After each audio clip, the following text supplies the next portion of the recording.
जय ओम Vishnupad Paramhans परिव्राजकाचार्य अष्टोत्तर Shri Shrimad divine grace अभय चरणारविंद भक्ति वेदांत स्वामी श्री प्रभुपाद की जय। अनंत कोटि वैष्णव वृंद की ग्रंथराज श्रीमद्भागवतम की जय। ओम नमो भगवते वासुदेवाय।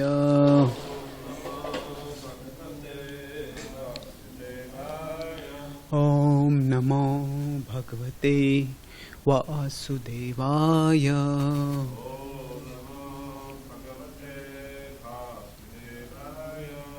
ओम नमो भगवते वासुदेवाय।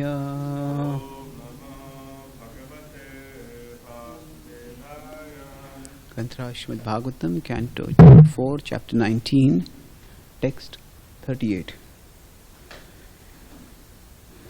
सत्वं विमृश्यास्य भवं प्रजापते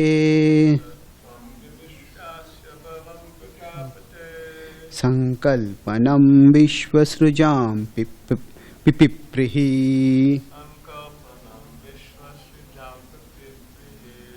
ऐन्द्रं च मायामुपधर्ममातरम्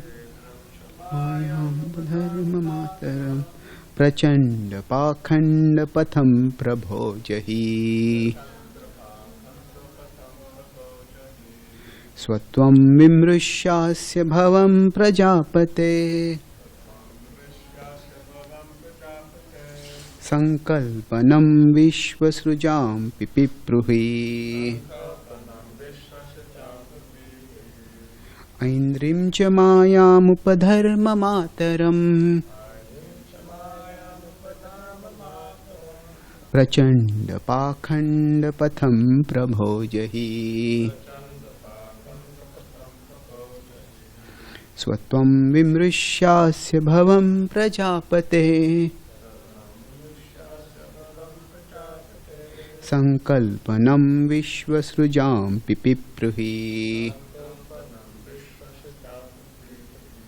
ऐन्द्रिं च मायामुपधर्ममातरम् प्रचंड पाखंड पथम प्रभो जहि।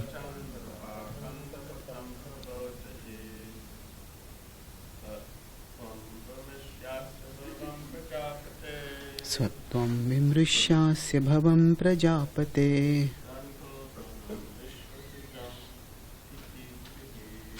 संकल्पनं विश्वसृजां पिपिप्रुहि।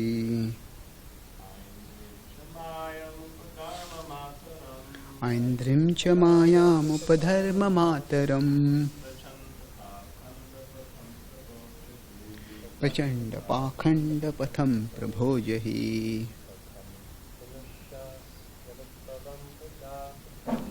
स्वत्वं विमृश्यास्य भवं प्रजापते संकल्पनं विश्वसृजां पिपिप्रुहि। ऐन्द्रिं च मायामुपधर्ममातरम्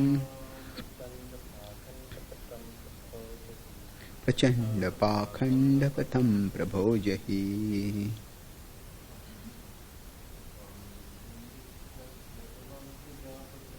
स्वत्वं विमृश्यास्य भवं प्रजापते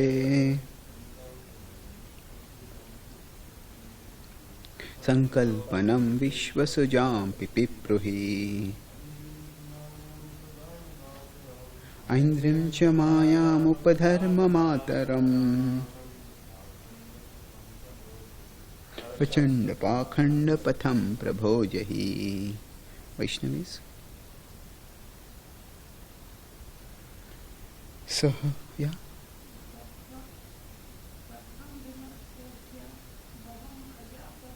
सत्वं विमृश्यास्य भवं प्रजापते संकल्पनं विश्वसृजं पिपिप्रुहि ऐन्द्रिं च मायामुपधर्ममातरम्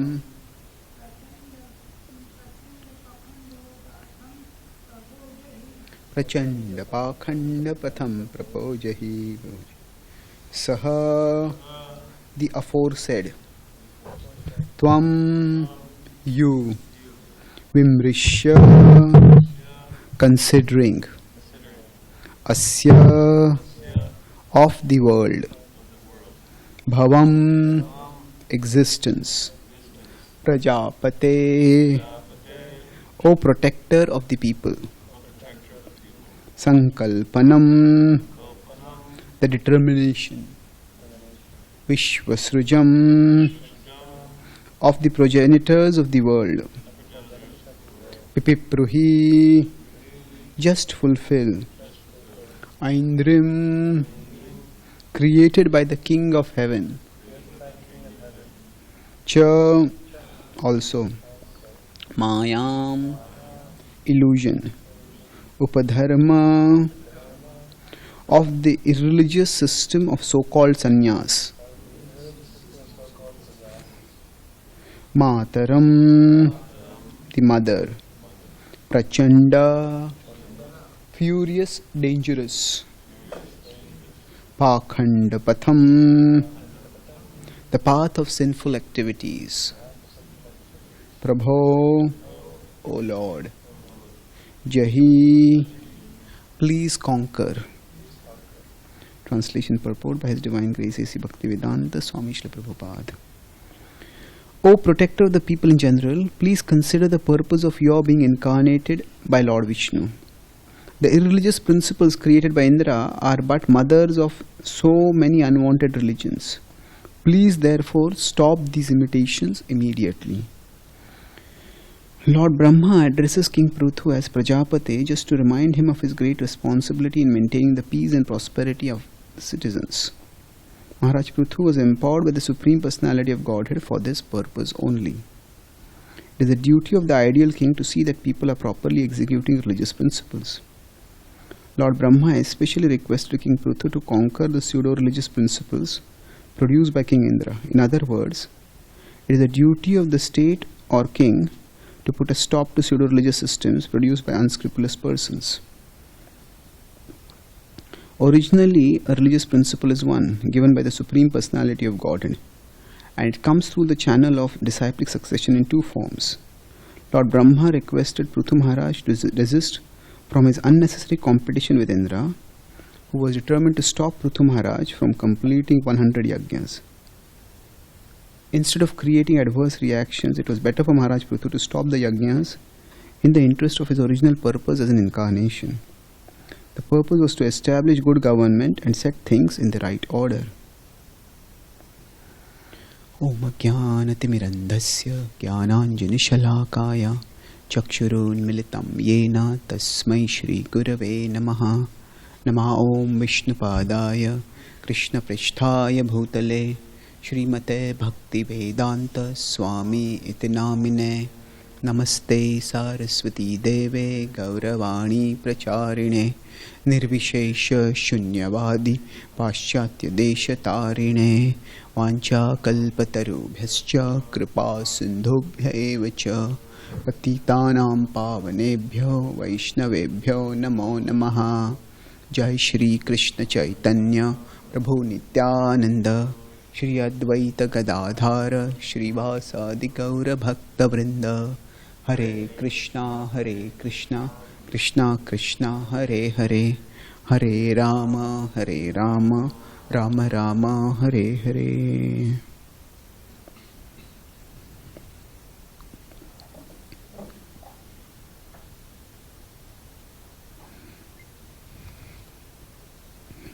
Hare Krishna. So today morning we are discussing Brahma's instructions to Prithu Maharaj, and he is requesting that Prithu Maharaj remember the purpose of his descent and act accordingly. So the context here, I'll speak on this theme of how our purpose can help us to overcome our circumstantial emotions. Broadly, so let's look at the context here.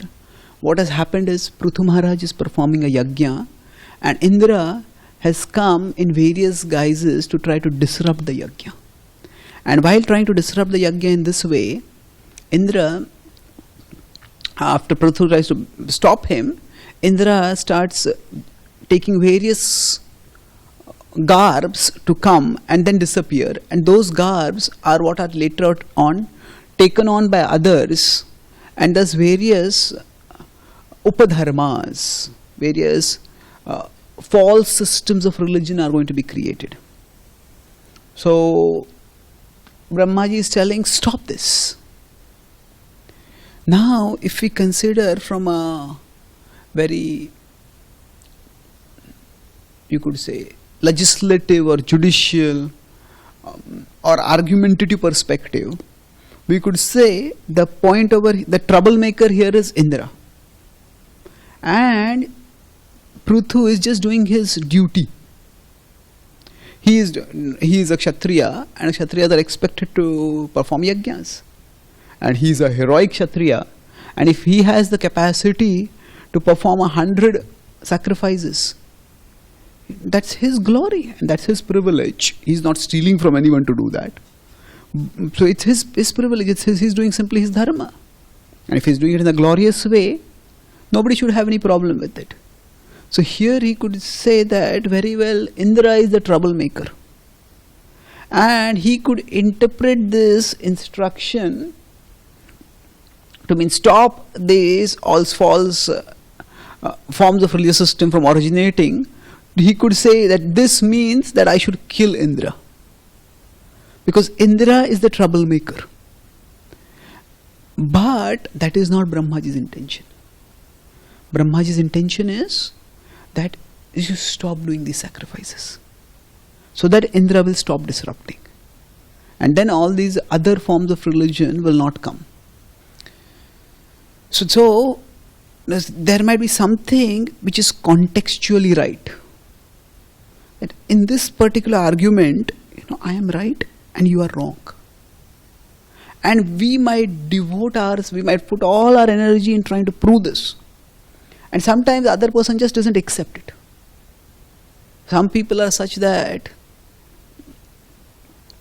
even if we prove with all possible argumentation to them that they are wrong, what happens is a person convinced against their will is of the same opinion still.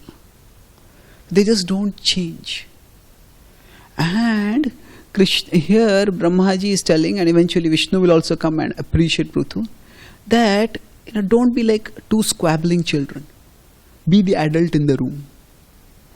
If a child is squabbling, the adults can't start squabbling with the child. So he says, Indra, because of his attachment, has become like a child now. Indra is attached to his position. That he is the king of the heavens, and he is feeling insecure that if Prithu performs 100 sacrifices, Prithu will become entitled to get the post of Indra. And therefore, he doesn't want Indra to do the 100 sacrifice. And so generally what happens is, there is biological immaturity that is there because we may be physically small. But there is psychological immaturity that comes because our vision is small. If we are too attached to small things, that leads to psychological immaturity. Psychological immaturity means what? We make a big hue and cry over small things. And sometimes, if we look back at even big world wars that start, they start sometimes over small differences. And one difference leads to another, and they escalate, and eventually it becomes like a fireball that destroys millions of people. So when somebody psychologically immature, that means they're too attached to something which is not that big, which is small. But attachment can make small things seem very big. And detachment can make even big things seem small. So life determines the events, but we determine the emotional impact of those events on us. So here Prabhu is being told that be an adult in the room. And the way to stop this is not by killing Indra. Indra is a celestial being. Indra is the king of the gods. And killing him would disrupt the universal order. And what Brahmaji is telling is just let go of the desire for the 100 sacrifice. In every area of life, there are certain achievements that are considered to be like landmarks. Say if a sports like cricket, and if a player scores 100 runs, that's called a century. And a batsman who gets out on 99 is considered, oh, you're so unfortunate, you couldn't get to a century. If you get to a century, that's a landmark. And we all would like to achieve landmarks. In a sense, a landmark is a mark on the land. So when we achieve a landmark, that means we can show the world, this is what I've achieved. So I remember maybe 20, 25 years ago when I used to follow cricket in India, one of India's most famous cricketers, he was on 196 or 97, and he was on 190 or something like that, and the captain at that time declared the innings. And this cricketer got so upset that for months, although they were in the same team, he refused to talk with the captain. And the captain had to communicate with this cricketer through the vice captain. And he said, I could just a few more minutes, I could have scored a double century. I said, no, actually we wanted to get the other team out and we need enough time for the bowlers. So anyway, he just didn't listen. So what happens is, when people come close to landmarks, at that time their emotions get very strongly invested in it. And then they often don't maybe think of the big picture. So detachment is not apathy. Detachment is not lack of caring. Detachment means we don't get so consumed by the immediates as to forget about the ultimate. So here, Prajapate, the word used to describe Puthu is that actually you are meant to protect dharma. Prajapati literally means one who is the progenitor of humanity. The word pati can mean, pati is husband, pati also means the progenitor, it can also be protector. So Pruthu is not literally a progenitor. He is not like Daksha or others who gives life to many living beings, but he's a protector. So he says, you are a protector and you act to protect dharma. You act to protect dharma means that you do what is required for making sure that things don't become worse. And in this case, what is required is just let go. Sometimes the right resolution of a particular issue is necessary for pursuing our purpose. But sometimes the right resolution of a particular issue may not be necessary. If you want to move toward our purpose, say for example, if we are going on a road and somebody suddenly cuts across us, and then we get angry with them and they say, how dare you cut like this? He says, and if that person argues, actually I didn't cut, you cut across me. He says, no, but I was on the straight lane, you entered into this lane. No, but you should have looked at me. Now we might say that they are wrong and we are right. But suppose we have to go for an important meeting, we have to reach on time, and we spend half an hour arguing with that person. Then what is happening? Even if we win that argument, what is going to happen? We will be late for a bigger meeting. So at that time, just let it go. Let it go. So it's not necessary for us to win every argument. In fact, one test of love. See, love is a very easy word to speak, but love is often tested through actions. And love means, one way of assessing love is, love raises us above our ego's need to be right at all times. Our ego has a need to prove I am right and you are wrong. And that need, now sometimes for the resolution of the issue, for the overall project or the overall purpose of what we want to do, things have to be done in a particular way. And then we may have to stand firm. But other times, some things are not that consequential. So just let go. So in small issues, if we try to prove that I am right and you are wrong, then the end result of that is we may be right, we may prove ourselves right in that particular situation, but we lose track of our purpose. And the end result becomes like the winning the battle and losing the war. Suppose two forces are fighting, and there's one very resilient contingent of the opposite side over here. And if the defending army just concentrates all their attack over here, and they start fighting with all their energy over there, and they win, they defeat that contingent, but the other remaining contingent attacks from other side and destroys the fort. So they win the battle but lose the war.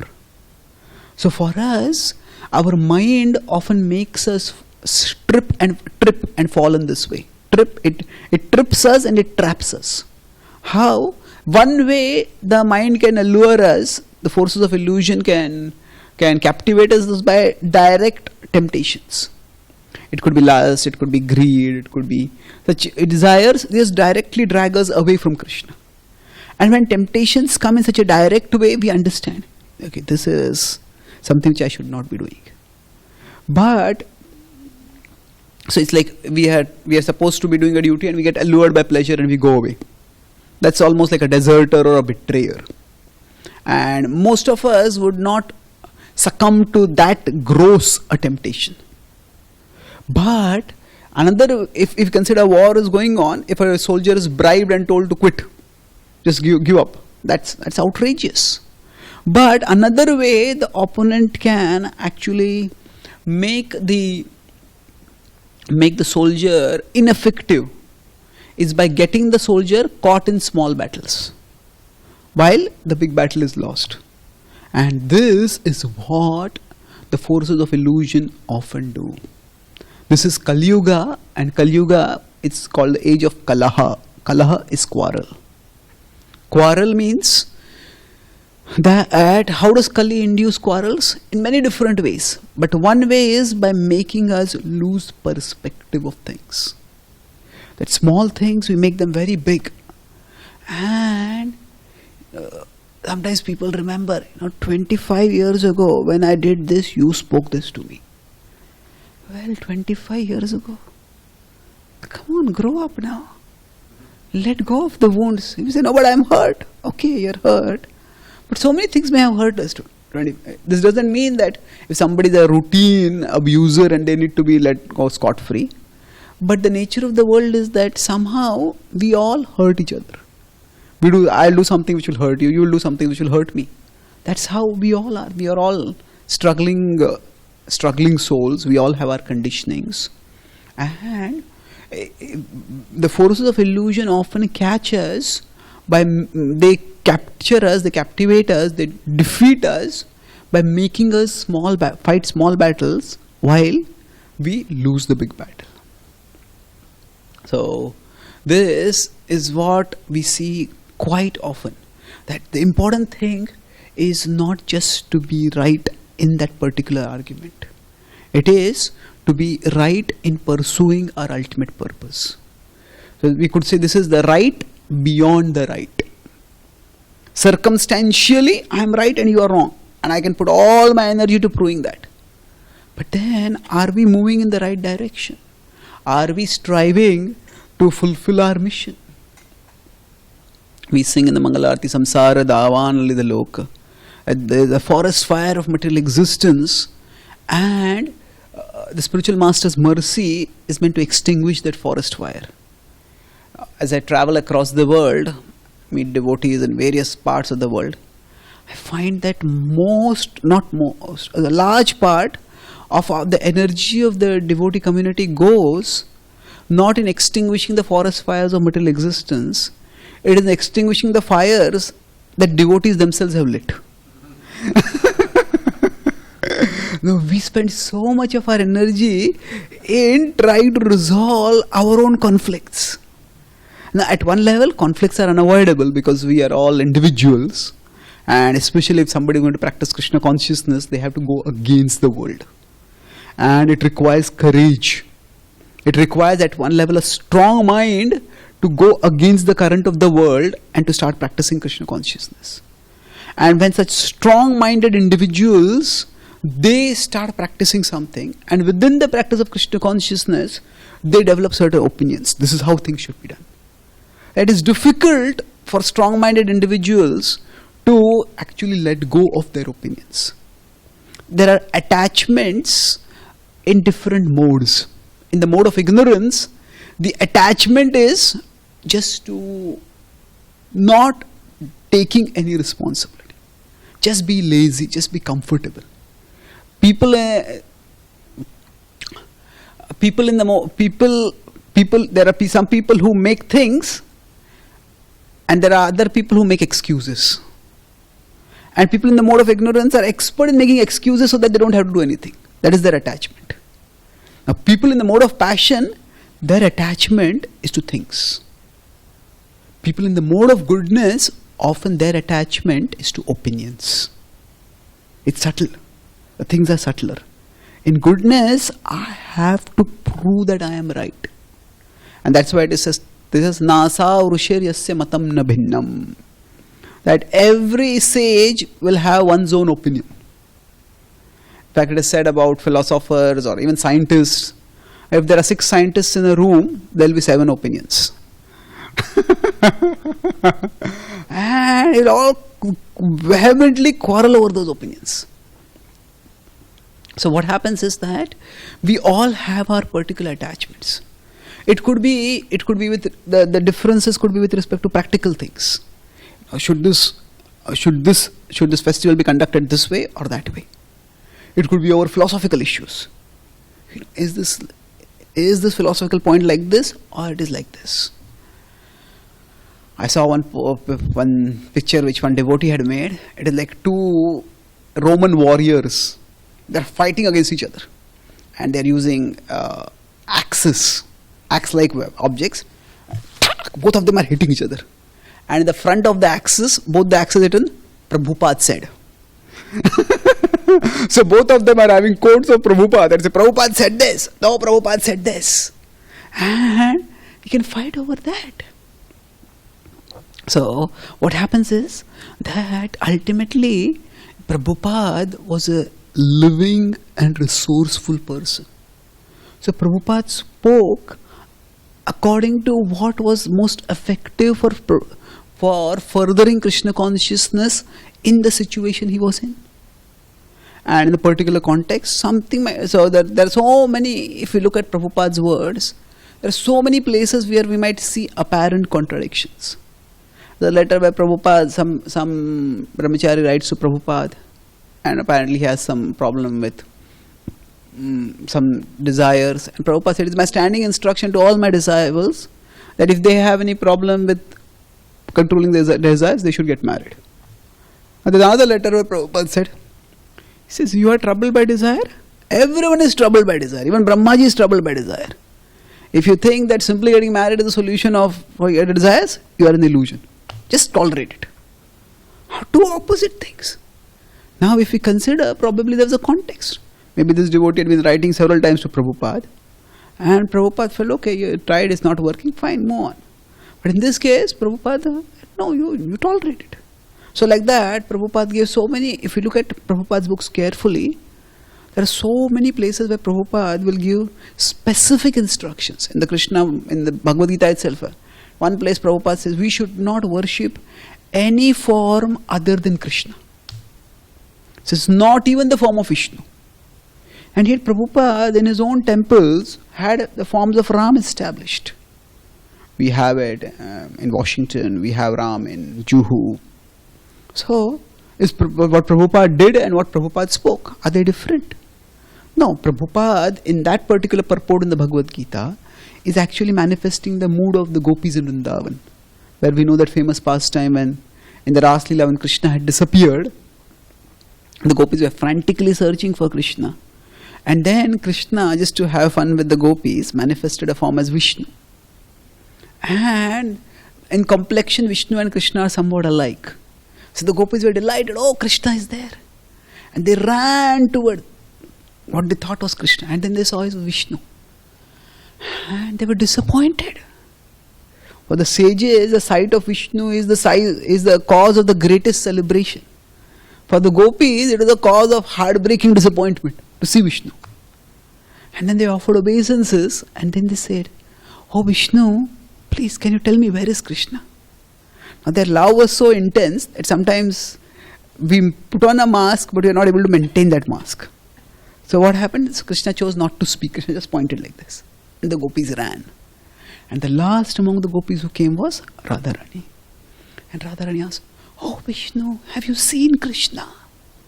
She was calling out with such fervency that Krishna tried to point his hands same way, but because of Radharani's devotion, Krishna's two hands melted away.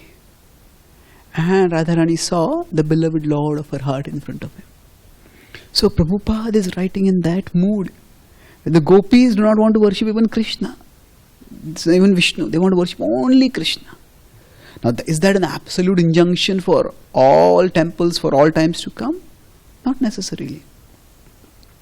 So, context is extremely important for comprehending text. There is text and there is context. Text is what is said, and context is where is it said, why is it said, when is it said. So, quite often there are literalists. Literalist means there are some people who just take the text and this is how it is. No questions asked. Well, life is not that simple. You have to consider the text, but you have to consider the context.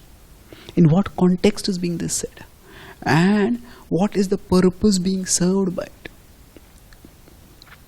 So there are of course times when we may have to fight a war, that this is very important and this is how it should be done. But in the big picture, we have to consider, does this really matter? Is this a battle worth fighting? What happens for each one of us whenever there is any emotional stress? It consumes the mind. And once the mind is consumed, it is no longer available for worshipping the Lord. We'll see most often conflicts, the first casualty because of our conflicts is our chanting. As soon as we have some bad relationship, bad interactions which leave a bad taste in our mouth, and what happens? Our mind becomes hyperactive. And what happens? Even before we see them, our mind tells them off maybe a dozen times and envisions maybe a dozen scenarios in which we will tell them off. In planning to give others a piece of our mind, we lose our peace of mind. So that's why what Chaitanya Mahaprabhu says, Trunadapi suni chena tarorapi sahishnuna amanina manadaina kirtaniya sadahari. The idea is be humbler than a blade of grass. And this is not that let everybody walk over you. Tolerate like a tree. The point here is not to let everybody walk over us. The point is to do what it takes so that we can be absorbed in the glorification of the Lord. Kirtaniya sadahari. If anything distracts us from the glorification of the Lord, then we have to check whether it is really worth the distraction. Sometimes it may be, but most of the times it isn't worth it. So let go of it. And in the Bible it is said that if you are worshipping God on the altar And if you have quarrel with another fellow human being, go off the altar, reconcile with that human being, and then go and worship. Because we won't be emotionally available, we won't be emotionally attentive for worshipping the Lord. And now, of course, sometimes it just works that people, no matter what we do, people just don't listen to us. I remember I was at a conflict resolution. I was like a mediation. I was trying to facilitate. And then one devotee approached the other devotee. I know you are angry with me. The other devotee said, I'm not angry with you. I'm not angry with you. Anger is an expensive emotion. You are not worth it.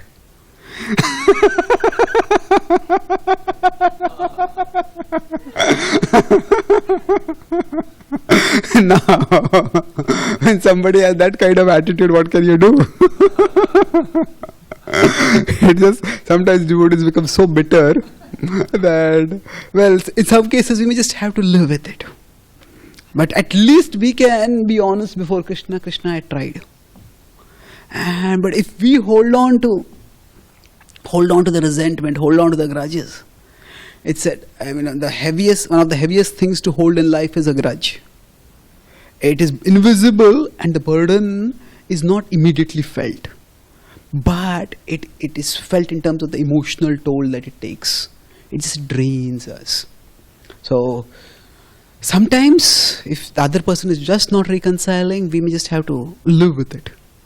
But sometimes if you just take a few steps down, take a humbler position. Okay, if this is the way you want, let's do it this way. And in general, most people are not bad people. In the devotee community especially, or even people in general, people are not bad. It's just that sometimes certain attachments overwhelm them. I'll conclude with this point and then we can have some questions. That there is weakness and there is wickedness. Weakness is where we are temporarily overcome by some impurity within us.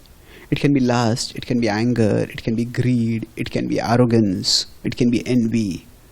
So we all have within us some internal defending forces. Primarily we can say there are two. It's our intelligence and our conscience. Our intelligence rationally tells us, do this, don't do this.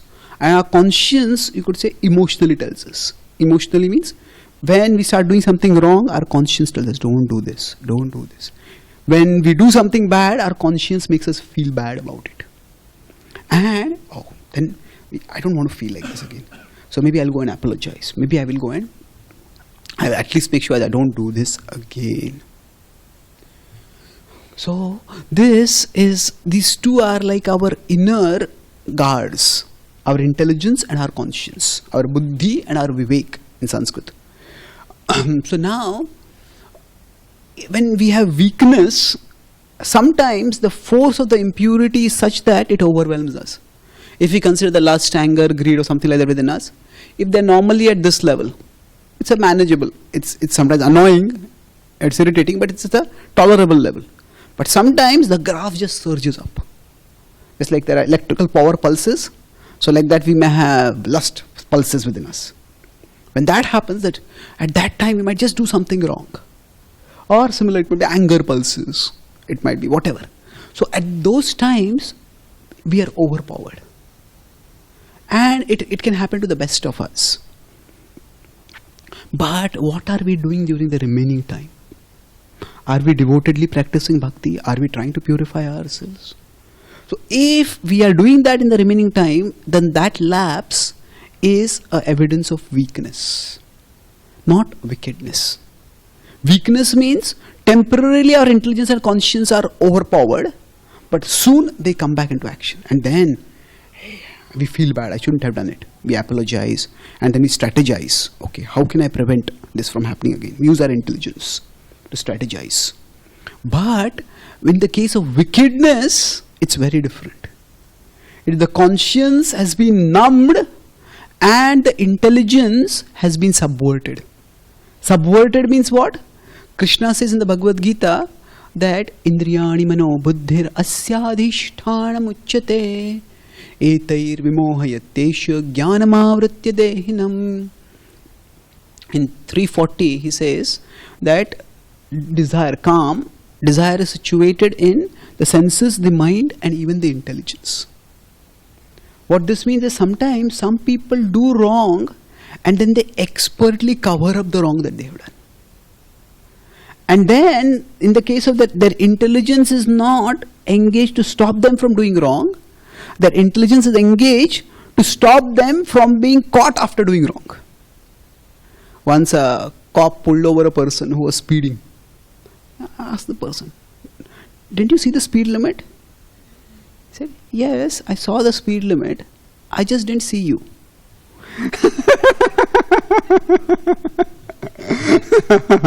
So some people think that doing wrong is not the problem. Getting caught while doing wrong is the problem. So if this is how somebody habitually is, that means their intelligence is used not to choose their tracks carefully, but to cover their tracks carefully. And they don't even feel bad on doing bad. It's okay, everybody does that. What's the big deal? Or sometimes some people, the conscience is so numbed that they actually delight in doing that. Some people are sadistic. Normally, if we cause pain to anyone, we will say, if we are walking through a crowded road and our foot steps on somebody's foot. "Oh, I'm sorry, we'll apologize." But if somebody steps their foot on someone, they notice the other person wincing, and then they raise their foot and bang it down deliberately. That's wicked, that's cruel. So, evil is to deliberately cause pain for the sake of causing pain. Now, when there is wickedness, then we cannot have tolerance over there. There has to be strong action. So, weakness needs to be reciprocated with tolerance and forgiveness. Wickedness needs to be dealt with with firmness, with justice, with disciplinary action. And in most cases in the devotee community, what we are dealing with is weakness, not wickedness. If somebody had wickedness, why would they even try to practice bhakti? Why would they even put on a facade of practicing bhakti? Because they want to overcome. Sometimes some conditionings may be so deep-rooted that they may themselves given up hope of overcoming those conditionings. But that doesn't mean they are wicked. That doesn't mean they delight in those conditions. That doesn't mean necessarily that they are not trying to move toward Krishna. So I met one devotee in England. He said, "After many years, I have developed renunciation now." I said, "Interesting. This is what happened." He said, "I have developed renunciation toward renunciation." I stopped trying to renounce now. I just can't do it. So I've given up trying to give up. So now sometimes we may be fighting our inner battles, and we may get defeated so many times that we just lose heart. I can't give up. Now that quitting is not necessarily wickedness, although it can degenerate toward that if it grows further and further and further. But the point I'm making is, there's a difference between weakness and wickedness. So Indra, what is he characterized with, weakness or wickedness? Weakness. Indra is not a demon, although sometimes he may act in a demoniac way. So just tolerate that. So let him do what he wants to do. Pruthu, you be the adult in the room. So weakness and wickedness. And when we can resolve this in this, when we can deal with issues in this way, we will be able to let go of small things. And so many conflicts can be avoided. We may say that, but every time, why do I have to take the lower position? Why do I have to be the humble person? Why can't the other person be the humble person? Each time, why should it always be like a lose-win kind of resolution? Every time you win, I lose. It's not like that. If we are so emotionally invested in something that we feel that losing is a very bad thing, then maybe there are times when we need to be assertive, maybe communicate with that person properly, not when they're emotionally charged, but at some other time. But overall, if we are focused, if we have something important to do, if we have a service in the Lord's mission, that if we take up responsibility for increasing our own Krishna consciousness and striving to increase the Krishna consciousness of others, then that responsibility itself will consume us so much that the incidental wounds won't hurt us that much. It is often while preaching, we say that the only problem in the world is a lack of Krishna consciousness. And then we say, but the problem in my life is this devotee doesn't listen to me. If the only problem in the world is a lack of Krishna consciousness, then the problem in my life is also a lack of Krishna consciousness. So, now of course I'm not saying that all conflicts can be dealt with simply by tolerance and forgiveness. Sometimes as I said, sometimes we have to live with conflicts. Sometimes we have to take assertive action against certain people. But overall, we can decrease the amount of conflicts that we have to face if we can learn to choose our battles. So when I talk about weakness and wickedness, the point I was making is that if somebody is exhibiting wickedness, then we have to fight a battle over there. But if it's weakness, then okay, don't worry so much about it. So when somebody tried to steal the Juhu land, Mr. N tried to steal the Juhu land from Prabhupada fought against it. But there were times when devotees, they raised funds and then they maybe were a little careless in how to handle the funds. They spent too much money. In India especially, it would happen that the devotees would think in terms of American currency, and they thought we got a damn cheap deal. We got a very cheap deal. And the Indian merchant, they would say, this is a damn fool person. We gave the 10 times the price. And sometimes devotees lost a lot of money that way. And that's why eventually, when it happened several times, Prabhupada decided, I'll stay in India. He says, all of you can manage the preaching in America, but you can't manage the preaching in India. So Prabhupada oversaw a lot of the projects in India himself, because he found that his disciples were not able to manage the finances properly. But in that case, he was displeased, but he was not on their case angry, because that was weakness, that was not wickedness. So all of us, if we choose our battles carefully, and if we take up the battle primarily to be Krishna conscious ourselves and to strive to help others to become Krishna conscious, if that is the battle we focus on, if we take that responsibility, then all the other scars and wounds that we might get in the inevitable pushes and pulls of living together in a community in Kali Yuga, those won't hurt us that much. To the extent we decrease the vigor to share Krishna consciousness with others, to that extent our mind will gain vigor in complaining about things. And if during our idle time, our mind works overtime. So if we learn to take up responsibility, okay, I am in this situation, this devotee is doing like this, that devotee is doing like that, but what can I do in this situation? What can I do in this situation to make things better? Maybe not with that devotee, but overall, how can I make a positive contribution? Sometimes I may feel that I just can't do anything.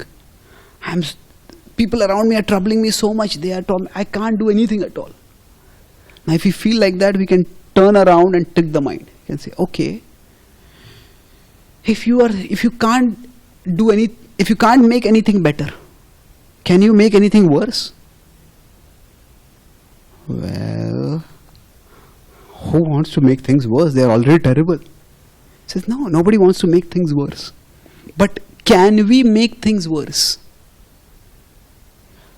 No matter how bad a situation we are in, we never lose the power to make things worse.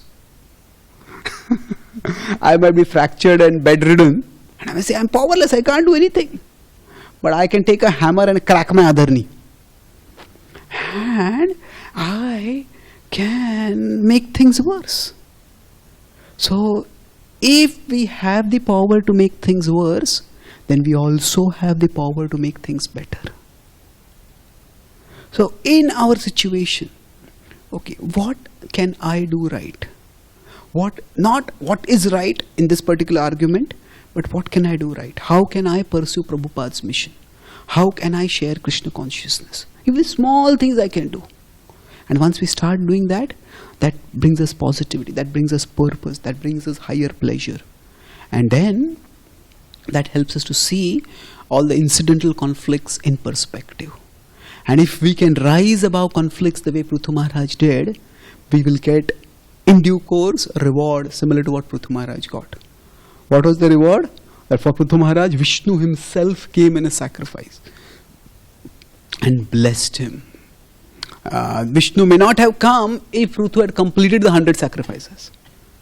But Vishnu came because he was ready to let go of the desire to do 100 sacrifices for a higher cause. Similarly, if we let go of small battles and focus on trying to establish dharma and serve the Lord will be pleased with us. And He will, even if He doesn't appear physically in front of us, He will appear more and more in our hearts. And our heart will become enriched and illumined by His supremely attractive presence. And that will give us far greater satisfaction than whatever satisfaction our ego might get by proving ourselves right. So I'll summarize. I spoke today on the theme of how to choose our battles while practicing bhakti. That how we can keep small things small and focus on big things. So here clearly we could say that Indra was the wrongdoer, and when Brahma said stop the spreading of adharma, Prithu could have taken it to mean that just kill Indra, then this adharma will stop. But he saw it as meaning that don't insist on doing the 100 sacrifice. So he saw beyond the circumstantial emotion to what is the overall purpose, and he focused on that. So for all of us, we will inevitably face arguments and conflicts, and we may be consumed by the need to prove that I am right. But love, dedication, all these, love in one sense means dedication, and dedication here means that our love should free us or raise us above the need, our ego's need to prove that we are right. Even if we are right, sometimes there's no need to prove it. Just let go so that we can move on for something bigger in life. Just like a street, somebody, instead of getting into a street fight with somebody who's cut us, we go on to an important meeting. So by keeping small things small, we can have our energy available to focus on big things. We are meant to extinguish the fires of material existence, but much of our energy goes in extinguishing the fires that we ourselves light. If we have hard feelings or conflicts with anyone, the first casualty of that is our own chanting. Because we are so emotionally consumed by that conflict that we are no longer emotionally available for the Lord, to remember Him, to worship Him. And that's why to do kirtaniya sadahari, to be absorbed in the mood of glorifying Krishna, it is important that we be humble and tolerant. And this doesn't necessarily mean that we let people walk over us. It just means that we don't get so caught in fighting small battles that we end up losing the war.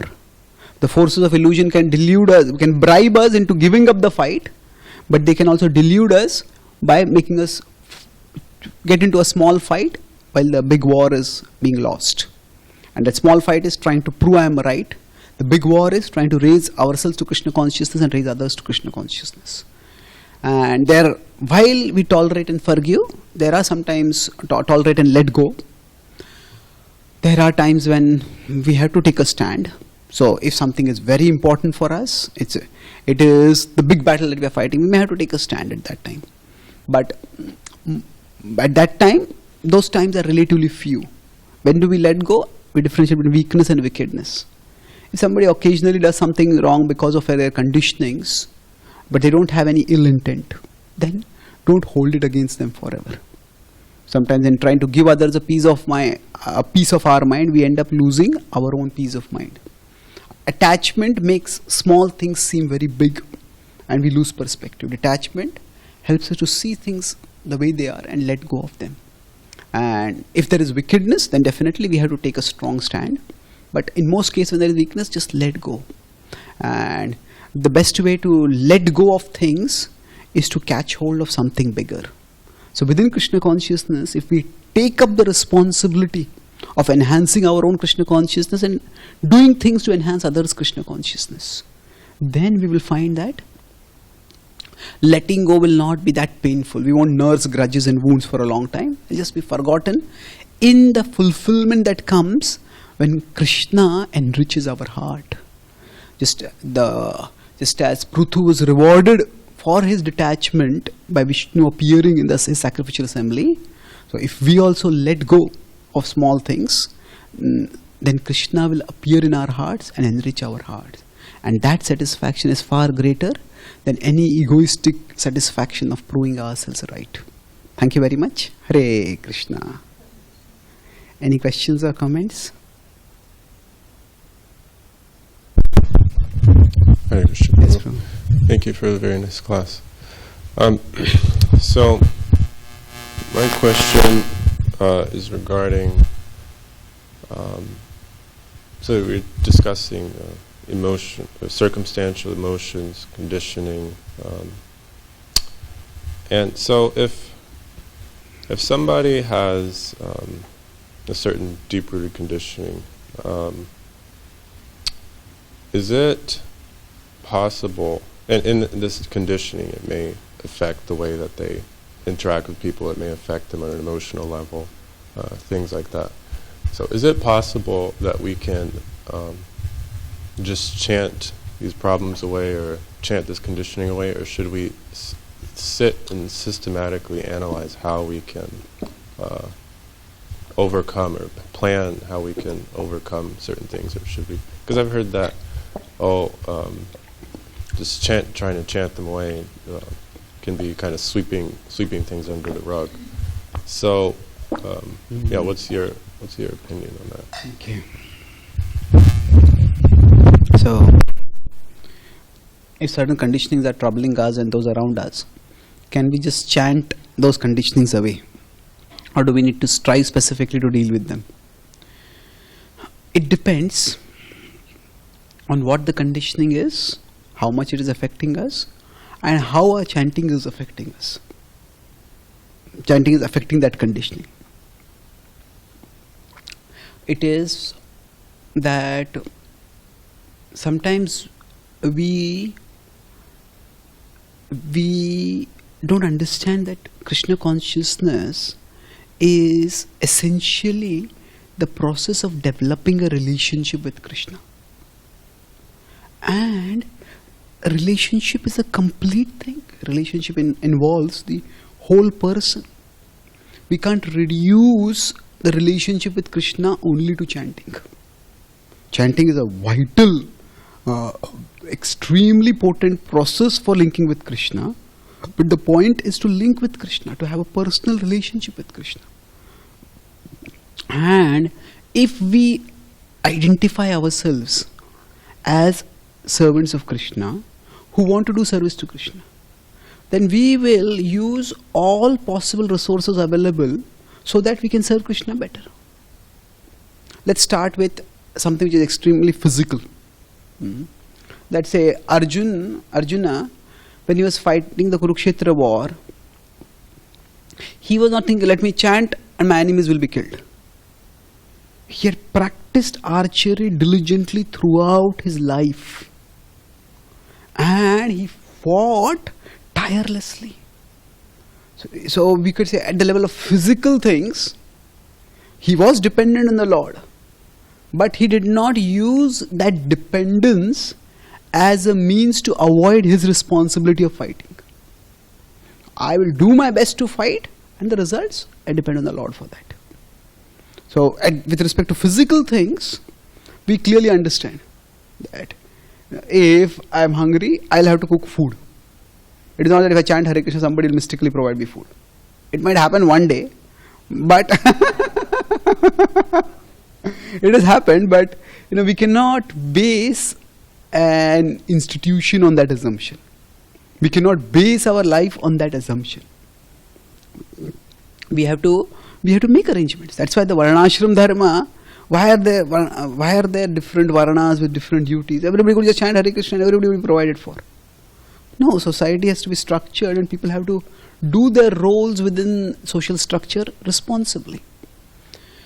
So this is with respect to, say, physical things or physical earning food, physical fighting wars or whatever. Now things become a little more confusing. Not consuming. Of course, the consuming can be confusing also. But things become somewhat more confusing when it comes to the psychological level. That will chanting help us overcome our conditionings? So of course they will. What do you mean? Is there a question about it? Yes, it will, but how soon?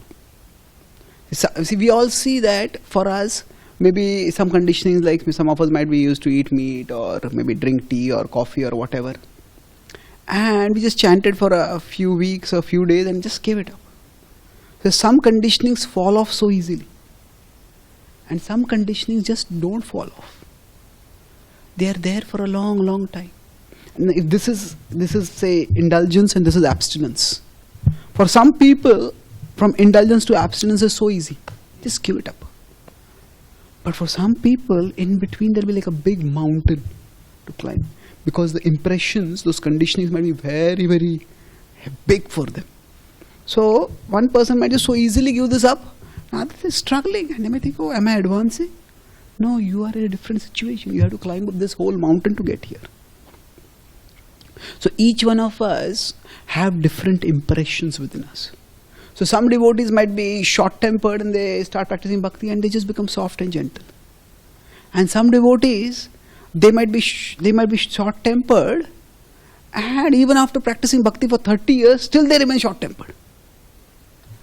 And some devotees, they might be gentle, and after practicing bhakti, they become more judgmental. And they become more critical, and they become apparently short-tempered. So what's going on? Life is complex. Each one of us is a complex individual. And we cannot reduce the transformation of heart to a formula. As I said, the transformation heart comes by developing a relationship with Krishna. And just as in ordinary life, that if a boy and a girl want to develop a relationship, you can't have a formula how to develop a relationship. Similarly, for developing a relationship with Krishna, we can't have a formula. There are general guidelines we are following, but each one of us has to do what it takes to develop our relationship with Krishna. So, if we chant more, and if it helps, it's wonderful. So to put this all together, the point is, it's like we have to do what it takes.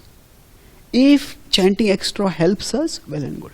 If chanting extra doesn't help us, that doesn't mean chanting is not working. It just means that that particular conditioning is such that we may need to do something at an immediate level.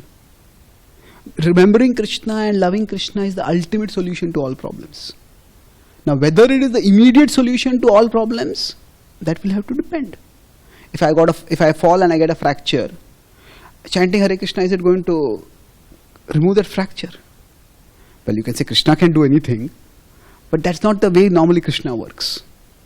So same, just as we understand this with respect to physical reality, sometimes it may apply to the mental reality also. So if somebody is somehow hooked to something, some particular conditioning, then they may have to make some specific plans.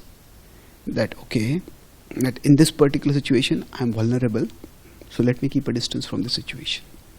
Or, these are we all have to know what are our triggers, what triggers us, what agitates us, and keep a distance from that. Now that might not be a trigger for someone else, and that's why it may not matter for them. But if it matters for us, then it is our responsibility to be careful. So, chanting can also be done in tamoguna. Although chanting is transcendental, chanting can become a form of escapism for some people. Ultimately, everything can be used by people for whatever purpose they want. So, some people may have serious emotional issues to deal with. Say, if they have some very strong argument with someone, and they may say that they have to maybe sit down with a mediator and talk with that person and resolve all those emotional issues. But instead of doing that, they'll say, I just chant Hare Krishna. Well, they will chant, and even if they seem to chant intensely, those emotional wounds are there and they may not go away. So we have to do what is needful. And we have to look look, in this case, you have to see phalena parichayati. Let's say if I chant more, is it actually making a difference? If it is not making a difference, then maybe I need to try something else. Maybe I make a strategy and do this. Sometimes I may need to have a counselor, a mentor, with whom I sit and talk.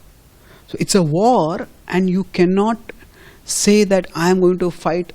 We might have a very strong sword, and we might be very good at sword fighting also. But if the enemy is attacking with bows and arrows, you will be killed before you can reach the enemy and attack them with the sword. Then you have to pick up the sword and fight. You have to pick up the bow and arrow and fight. So when in a war, we can have a plan, but we can't be attached to the plan. We have to be attached to the purpose.